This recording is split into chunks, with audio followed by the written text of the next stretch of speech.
Welcome to the House of Hammer, built by the nation for the nation. Welcome to Raider Nation News today. Hope everybody's having a great Wednesday wherever you guys are at. Y'all know the routine, and if you don't, I'm going to learn you real quick. Break them thumbs, hammer that sub, smash the bell to stay up to date with all your Raiders news, rumors, updates, live streams, and reactions. We do have the presser. It started a couple seconds ago, but let's get right into it. Aiden O'Connell and Davante Adams, their weekly Wednesday presser. Here we go. Yeah. To be there. Watched a lot of football. There you go. It was good. Can't complain with that. Cam, is this it?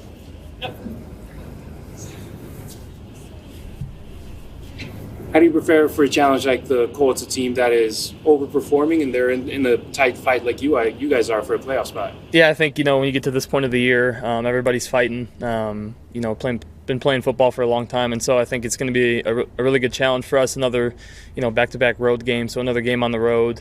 Going to have to deal with noise, all that stuff. And so it's going to take, obviously, coming off the short week, a good week of practice, walkthroughs, getting good mental reps throughout the week.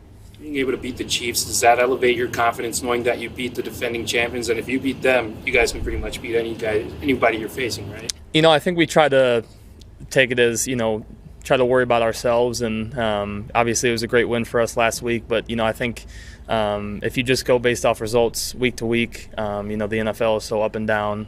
So I think, we try to stay pretty even keel as much as possible and, not really based on the results week to week, but rather how we're preparing, how we're performing, all those things. You watched the video of your performance on Monday. What are your takeaways from it? Yeah, obviously didn't have my best game, and we didn't do much offensively in the pass game. And I think, like I said after the game, I missed some opportunities that were there. And so, I think it's week to week. You got to try to improve as much as possible, and try to execute when Sunday or whatever the game comes around. How much emphasis have you guys been taking on taking care of the football? It's been 3 out of the last 4 games where there's no interceptions, taking care of the balls. How important is that for you guys? Yeah, I think it's huge. I think just being able to give our defense a chance for the most part is huge for us. Our defense is playing super well. And so for us to, obviously we want to score as many points as possible. We want to, play how we played against the Chargers. But, sometimes it's a team sport. So there's ups and downs on both sides of the ball. And our defense has done an awesome job keeping us in a lot of games. And so, yeah, like you said, to not turn the ball over, I think is huge confidence for our offense going forward and our whole team. Aiden, Coach Pierce kind of compared your poker face to when he played with Eli Manning. And, how were you able to kind of stay mentally tough without completing a pass for a couple quarters there and just hold all the way through? Like I said, I think it's because it's a team game. I'm really happy I don't play an individual sport. I don't know.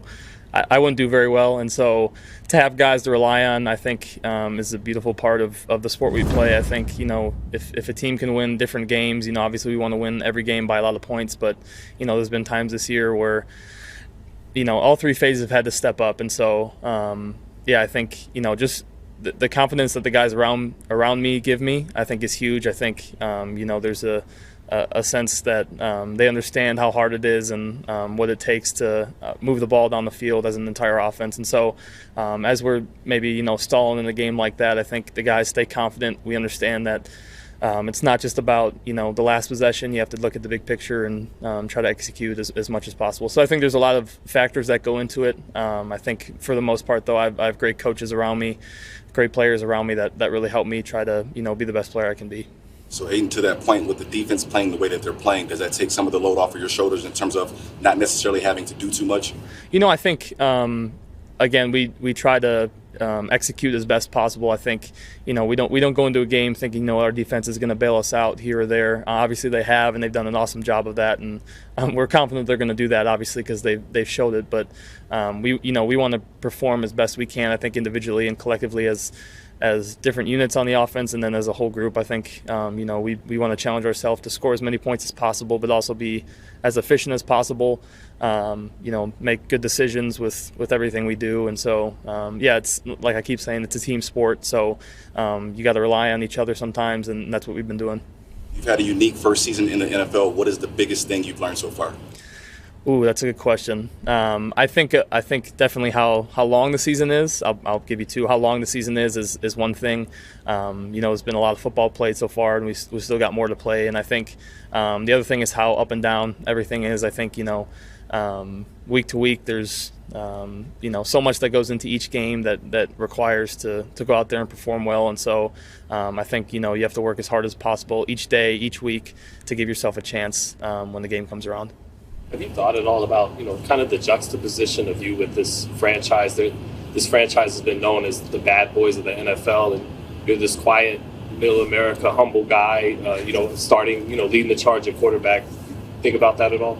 I think I have, a little bit to my personality maybe sometimes that people don't know about that can come out in different times, but I'm just trying to have as much fun as possible. I get to play quarterback in the NFL, and I'm in a really cool spot in a really great organization. So haven't thought too much about that, but I'm really just trying to have as much fun as possible, and it's been fun. Are there any characteristics like you feel you have or you need to possess to make the rest of the team play hard for you, especially when you're not having your best game? Yeah, I think a lot comes from preparation. I think, I try to be somebody who the guys look to as someone that works really hard. I try to do extra as much as possible, not so they can see me, but just because I know I need to. And I want to be, whenever the game comes around and when it's 3rd and 8 or whatever it is, I want to be confident that I put in all the work needed to be ready for that moment. And it takes a lot of work in the NFL, especially playing quarterback, and that's something I've had to learn. And so I think, again, I've been lucky enough to have trust and confidence from a lot of guys, to me, both verbally and how they act towards me. And so it puts me in a position where I can have great confidence when I go on the field. Thanks, guys. Thanks, Aiden. Thank you.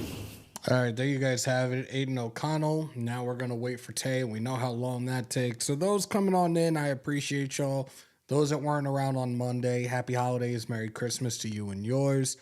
Break them thumbs, hammer that sub, smash the bell. Salute to everybody in the chat. Shout out to For Life. They put on a really good show last night, recapping that win over the Chiefs. So shout out to Spicy, Mother Moon, Omar, and the crew over there at For Life. And congratulations on the milestone of 3K recently. If you guys aren't subscribed to that channel, make sure to subscribe. You see it right there. Dead center. For Life, our Raider story. Make sure to subscribe to them on YouTube. Not really much to talk about right now.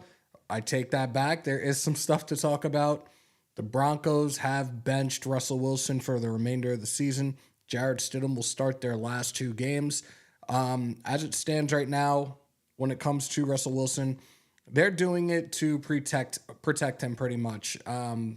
Injury-wise, could be a hefty amount of money going to him, and it looks like maybe the Dangerous, whatever you want to call this clown, maybe that project is dead and gone in Denver. Who's to say that he's not shopped around this coming off season? But I think that they are protecting their assets, and that's exactly why they've benched him these last 2 games of the season.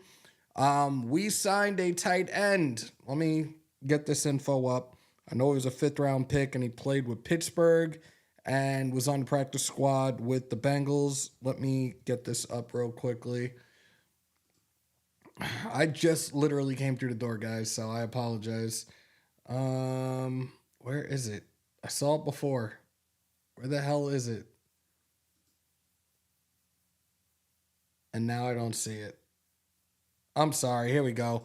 Zach Gentry. Yes, I apologize. Like I said, I saw the news earlier this afternoon. I literally came through the door when I saw the presser was going on and was like, let me get in here. So a 5th-round pick of the 2019 draft. In his time with the Steelers, 19 passes for 132 yards, 40 career games. He has started 26, 39 catches, 303 yards, no touchdowns. Tay's here. Shocker. All right, questions?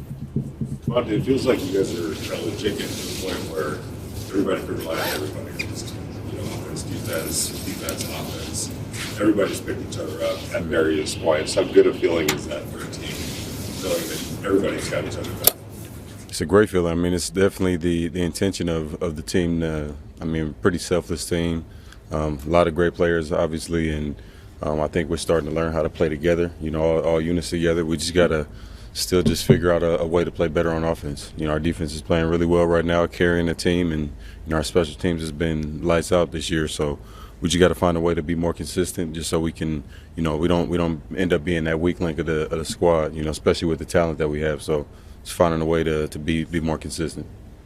Davante, there were times you guys got wins earlier in the year, and you had better numbers in those wins than you had in this win, and you still weren't really satisfied with how the team, played. Why are you so much happier now with a win like against the Chiefs than you were earlier in the year? It's the Chiefs. I mean, that changes a lot. It's a big game for us, big time of the year, and then these are the ones where sometimes you just gotta get gritty and just find a way to get the dub, and you can correct things, but early in the season you're trying to establish an identity, and you obviously don't want to settle for a win like the one versus the Packers or the Patriots. That's not our standard of football, and I don't think collectively that even this wasn't our best ball, but it was definitely our best win of the year. So sometimes you just gotta swallow your pride and find a way to still be excited and joyful, even though you didn't really maximize everything you could have done, but still was definitely a good feeling.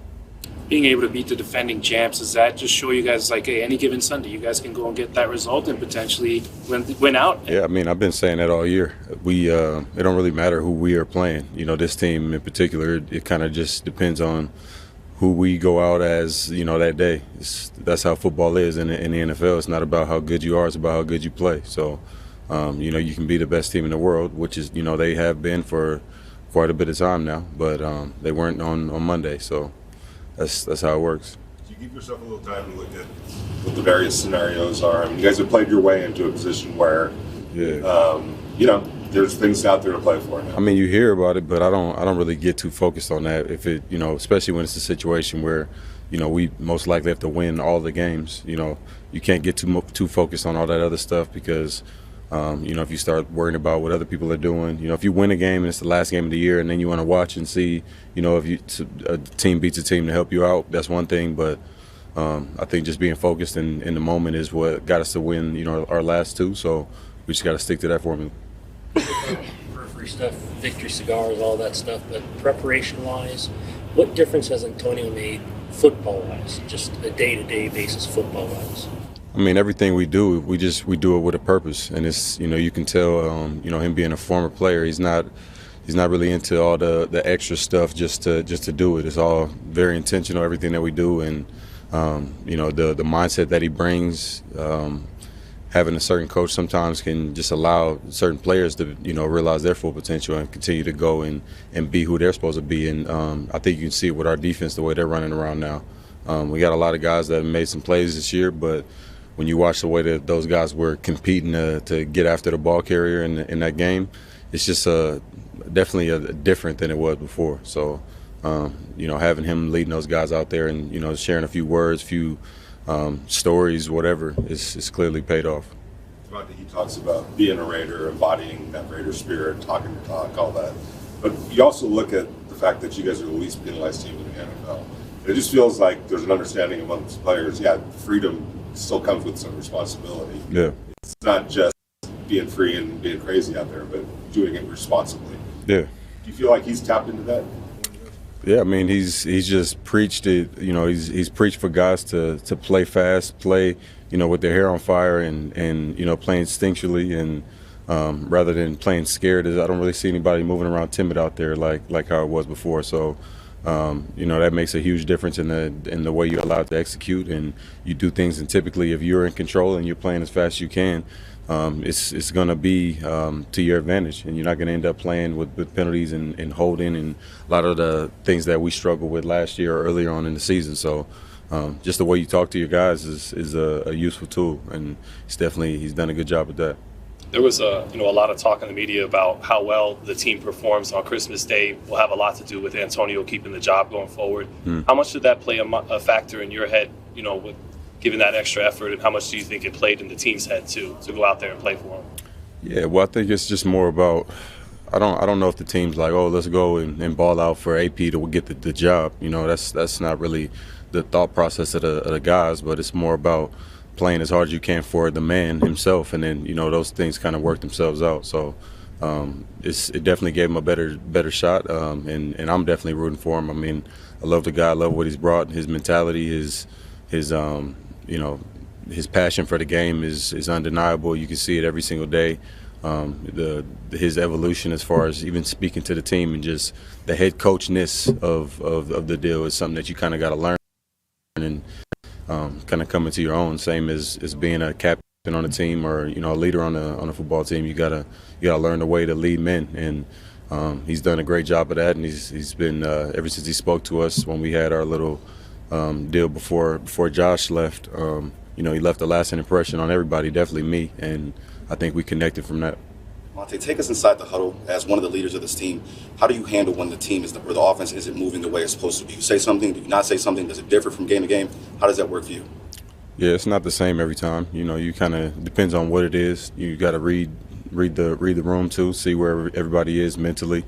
Sometimes it's, you know, you can see it in guys' eyes that it's a little, you know, a lot going on in their head, and those are the times where you usually speak up. But everybody's out there trying to do the right thing, so it's not like you're in a huddle barking or anything like that. It's more sidelines is when you do that type of stuff. You know, timeouts will sometimes speak to each other, but for the most part, everybody's locked in and, you know, confident in the huddle. So it's not too much that needs to go on in there. But obviously, you look at the production of the offense and you think that, you know, we need to say something, but that's not really the time. You don't really have too much time anyway. You got to get the call in and get to the line. So, like I said, when we get to the sideline, that's something that we try to do and make sure we, you know, figure out whatever we need to figure out, whether it's calls or, you know, getting somebody's mind right or whatever it is. Is there something about Aiden's demeanor, you know, humble or tough, that maybe the team would get more, you know, irritated with another quarterback not being able to complete a pass for a few quarters, but with him, his temperament, is it something that stops that from happening? Or? No, I mean, look, this is a very tough game.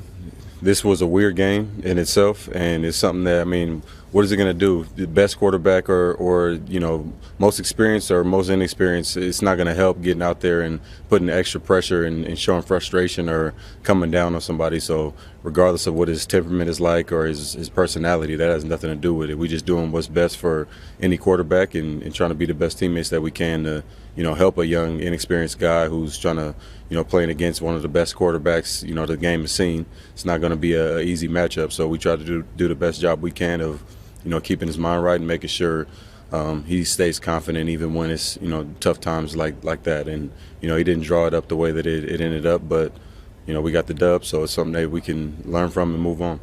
You guys have a pretty young secondary, but how have you seen them grow from some of the guys on the team last year to training camp this year all the way to being able to do what they did against Patrick Mahomes?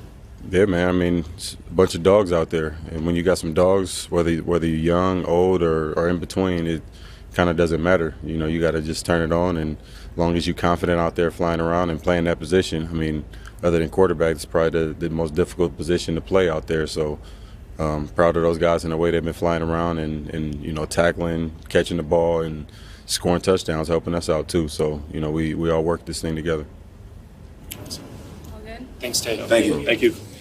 All right, there you guys have it. Our weekly O'Connell and Adams presser. Now we look forward to the Colts. I almost said the Chiefs for some reason, but we just beat the Chiefs on Christmas Day. Best Christmas present ever. So as it stands right now, and of course, this is just the ongoing narrative when it comes to that Mickey Mouse company known as ESPN. The Colts are favored 60.4 to 39.3 for the matchup prediction. In the last 5 games, we've won our last 2 of the last 5, beating both division rivals, the Chargers and the Chiefs. Colts just recently lost to the Atlanta Falcons by a score of 29 to 10. Minshew definitely did not have his best performance. Falcons defense shut down the run tremendously, shut down Jonathan Taylor, and it was his first game back. They definitely stopped the pass, and I believe they were out without Paris Campbell as well, who was in concussion protocol. But again, they've lost I'm sorry, they have won 3 of their last 5, but recently lost to the Falcons. As it stands right now, we talked about Zach Gentry being signed by us. It looks like Michael Mayer is done for the season with that toe injury, unfortunately. Jesper Horsted, I don't believe, is going to be available either this Sunday, so you're probably looking at another Cole Fotheringham, Austin Hooper. But again, Gentry was signed. He's probably, I don't know if he's going to be on the active roster come Sunday, but we shall see. The latest updated injury report should be out probably within another hour or so. I'm not 100% sure. It is still kind of early for them to do this presser when they did it. It's incredibly early.